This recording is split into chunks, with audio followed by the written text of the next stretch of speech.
the director of the first Silent Hill game comes an interesting take on survival horror, Forbidden Siren, otherwise known as just Siren, a survival horror game in which you play as 10 different characters that you'll jump between as the game goes on. To sum it up, an earthquake occurred in the town of Hanuda, and every character you play as is trying to escape, and now the town residents are infected with some disease that makes them hostile towards anyone who are not infected. The infected townsfolk are now referred to as Shibido. All of the characters gain a unique ability called sight jacking, where they can see from another person's point of view, including any Shibido close by.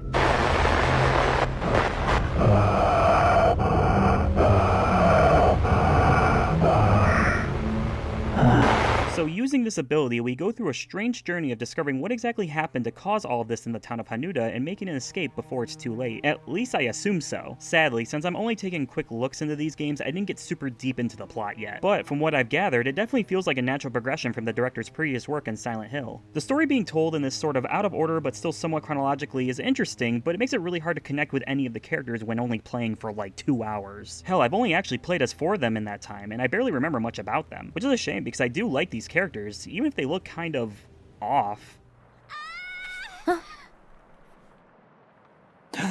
I'll go and see what's going on. Yeah, so the models in the game all have these realistic looking face textures like we are back in the good old PS1 days, except the texture quality is way higher. And yeah, it looks so weird, but honestly it does add to the game and gives it an off-putting nature. That, mixed with the really cool looking environments, make this game very unsettling to play through. Plus the Shibidos. While not scary on their own, they do make it very nerve-wracking when trying to figure out where one is based upon what it sees. And it does actually get my heart racing a bit when I'm moving and quickly look to see what the nearest one is doing and see that it's walking towards me with its weird guttural sounds. Ugh, it gives me goosebumps.